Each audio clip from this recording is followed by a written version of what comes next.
5 August Sheikh Hasina পালানোর পর বাংলাদেশে বিভিন্ন ক্ষেত্রে সিগনিফিক্যান্ট প্যারাডাইম শিফট হয়েছে। তার মধ্যে একটা বিশেষ ডাইমেনশন হচ্ছে আমাদের রিলিজিয়াস ডিসকোর্সেও, ধর্মীয় অঙ্গনেও সিগনিফিক্যান্ট কিছু প্যারাডাইম শিফট আমরা দেখি। সেরকম একটা দিক আলোচনা করব। দর্শক, হাসিনা পালানোর সাথে সাথে আহলে হাদিসের মধ্যে যারা মাতখালি ধারা, তারা কিন্তু সমাজে অপ্রাসঙ্গিক হয়ে পড়েছে। আহলে হাদিস বা সালাফিদের প্রতি কোনো বিদ্বেষ বা এরকম কোনো কথা আমি বলছি না। আহলে হাদিস বা সালাফিজম এটা একটা স্কুল অফ থট, এটাকে আমি একটা মাযহাব মনে করি। হানাফি, শাফি, হাম্বলি, মালিকি, আহলে হাদিস কিংবা সালাফি, হোয়াট এভার ইউ সে। বিশেষ করে এটাকে আপনি হাম্বলি মাযহাবের একটা এক্সটেনশন বা হাম্বলি মাযহাবের একটা সাব স্কুলও বলতে পারেন। আর বাংলাদেশে যুগ যুগ ধরে অনেক মানুষ আহলে হাদিস বা সালাফি, কোনো সমস্যা নেই, আহলে হাদিস বা সালাফি মসজিদ আছে, কিন্তু আমাদের সমালোচনার জায়গাটা হচ্ছে সালাফি ও আহলে হাদিসের মধ্যে যারা মাতখালি, তারা এই মাতখালিরা হচ্ছে রাজতন্ত্রের দালাল। এরা রাজতন্ত্রের টাকায় চলে। সৌদি আরবের টাকার উপর ভিত্তি করে তাদের ফতোয়া চেঞ্জ হয়। সৌদি আরবের ফরেন পলিসি তাদের শরীয়তের উসুল। সৌদি আরব যখন পর্যন্ত ইখওয়ান জামাত বা এই মুভমেন্ট পলিটিক্যাল ইসলামকে সমর্থন করতো, ততক্ষণ পর্যন্ত তারা এটাকে সমর্থন করত। কিন্তু যখন সোভিয়েত ইউনিয়নের পতন হলো, তারপরে এই ইসলামিস্টদের বা পলিটিক্যাল ইসলামের ধারক বাহক দলগুলোর প্রয়োজনীয়তা সৌদি রাজতন্ত্রের কাছে ফুরিয়ে গেল।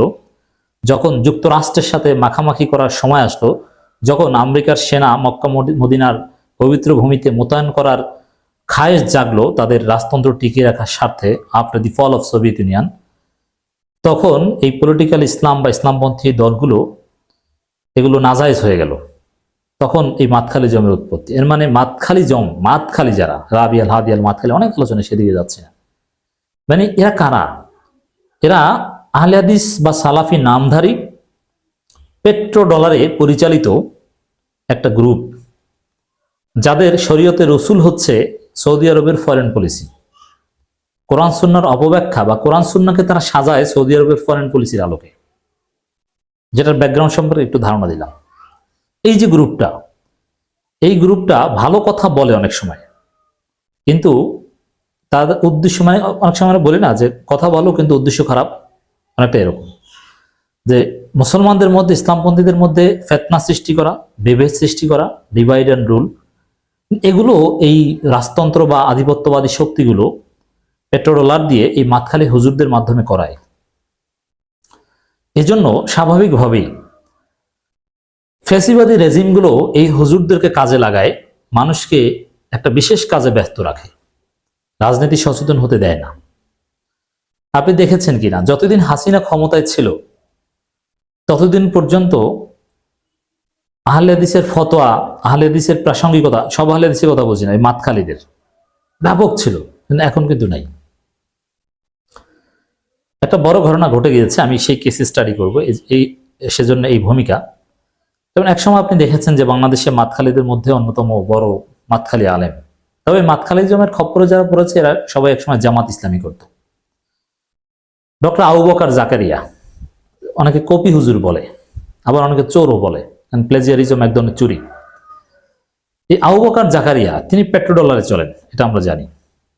এই আবু বকর জাকারিয়ার কথা, তার ভিডিও, তার বক্তব্য একসময় ব্যাপক প্রাসঙ্গিক ছিল, পক্ষে বিপক্ষে অনেক আলোচনা হতো। আর এখনকার এই জেএনজি চিনে মনে হয় আবু বকর জাকারিয়াকে, প্রাসঙ্গিকতা নেই।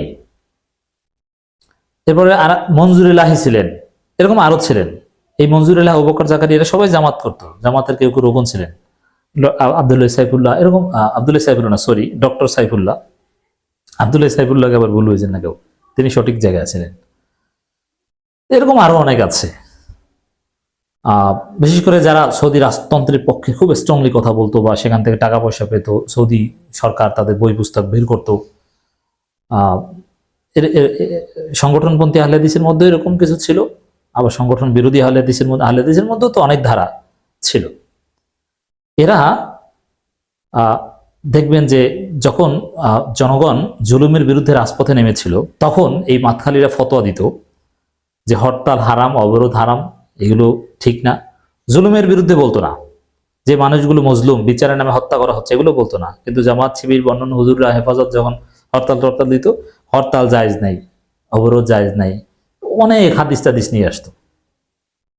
মানে হাসিনা এদেরকে ব্যবহার করতো টাকা দিয়ে। আবার মানুষকে রাজনীতি সচেতন হতে দিত না, মানুষকে এই ফতোয়াবাজি, ফেতনা, এই বেদাত, এই সব বিতর্কের মধ্যে ফেলে দিত, যে এগুলো নিয়ে তোমরা থাকো, সোশ্যাল মিডিয়া এগুলো নিয়ে লেখালেখি করো, রাজনীতি নিয়ে লিখো না। হুজুরদেরকে বা ধর্মপ্রাণ জনগোষ্ঠীকে ওই সব কাজ নিয়ে হাসিনা এই হুজুরদের মাধ্যমে ব্যস্ত রাখাতো। এখন তো হাসিনা নাই, এখন দেখবেন যে তাদের ফতোয়া ওগুলোর কোনো প্রাসঙ্গিকতা নেই, তাদের ভিডিও চলে না। আপনি হাসিনার আমলে আবু বকর জাকারিয়ার ভিডিওর ভিউ দেখেন আর এখন দেখেন, আকাশ পাতাল পার্থক্য দেখবেন। হাসিনার আমলে এই মাতখালীদের ওয়াজে যে পরিমাণ লোক হতো, এই আরো যারা আছে, আমি একজনের নাম বললাম, এখন কিন্তু তার 1/3 হয় না।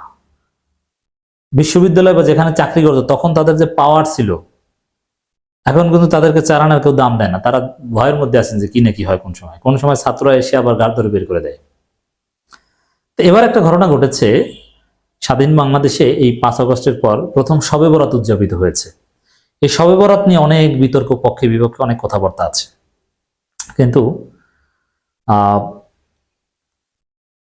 এই শবে বরাত নিয়ে বিতর্কের মধ্যে, ফেতনার মধ্যে হাসিনার লোকজন বা এই মাতখালী হুজুররা উদ্দেশ্যমূলকভাবে রাখতো যে অমৌলিক অপ্রয়োজনীয় বিষয় নিয়ে মানুষ ফেতনা করুক, কামড়াকামড়ি করুক, শবে বরাতে মসজিদে যাও। এমনকি এক সময় হাসিনার আমরা এরকম দেখেছি যে মসজিদ বন্ধ করে রাখা, শবে বরাতের দিন যেন সন্ধ্যার পরে বা ঈশার নামাজের পরেই মসজিদে তালা দিয়ে দেওয়া হয়, এইগুলোর প্রচারণা চালানো হতো। এবং সৌদি আরবে নাকি এটা হয়, এইসব কথাবার্তা বলা হতো।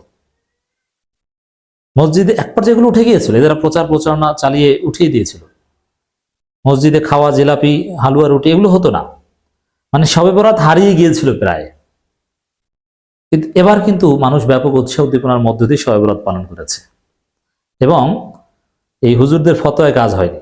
আহলে হাদিসের লোকজনেরও ফতোয়াবাজি নেই, তারা এটাকে হারাম যারা বলবে এরা খারাপ, এবং শবে বরাতের এই ইবাদত মসজিদে যাওয়ার চাইতে অমুক জায়গায় যাও, বেশ্যালয়ে যাওয়া ভালো, এরকম নানান কথাবার্তা কিন্তু বলেছে, ক্ষমাও চেয়েছে এই হুজুররা। এবার কিন্তু নেই, ওইসব কথাবার্তা কিন্তু নেই। এর মানে হাসিনা নাই, ওই মাতখালী হুজুরদের সমাজে বা মুসলমানদের মধ্যে ডিভিশন তৈরি করার ফতোয়াবাজিও নেই। ফেসিবাদের সাথে ওই মাতখালী হুজুরদের একটা সম্পর্ক ছিল। তো এখন গ্রহণযোগ্যতাটা যারা মজলুম ছিল সেই জামাত শিবিরের, দেখেন জামাত শিবিরের যে স্কুল অফ থট, এটার বাংলাদেশ এখন। আপনি রাজনীতি সচেতন হবেন, ফিকহি বিষয়ে আপনি হানাফি হতে পারেন, আহলে হাদিস হতে পারেন, কোনো সমস্যা নেই। তবে মাতখালী জাম বা আহলে হাদিস এই খপ্পরে কিন্তু জামাতেরও একটা বিশাল অংশ পড়েছিল, এখন কিন্তু নেই। এটা থেকে ফিরে এসেছে তারা।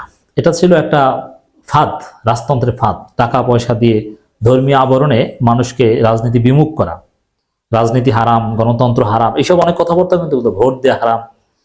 হাসিনা যতদিন ছিল ভোট দেয়া হারাম এই ফতোয়া যে কত হাজারবার শুনেছেন, কিন্তু হাসিনা চলে যাওয়ার পর ভোট দেয়া হারাম এই কথা কিন্তু নাই। অনেক বড় বড় আহলে হাদিস দেখছি এখন সরাসরি জামাত করে, রূপ পাল্টিয়েছে।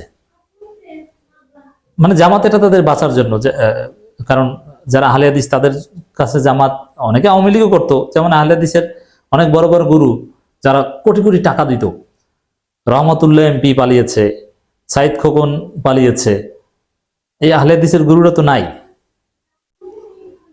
তো এটা একটা সিগনিফিকেন্ট ডেভেলপমেন্ট 5 আগস্টের পর, যে আহলে হাদিসদের দিন শেষ, জামাত শিবির এবং উদারতার বাংলাদেশ।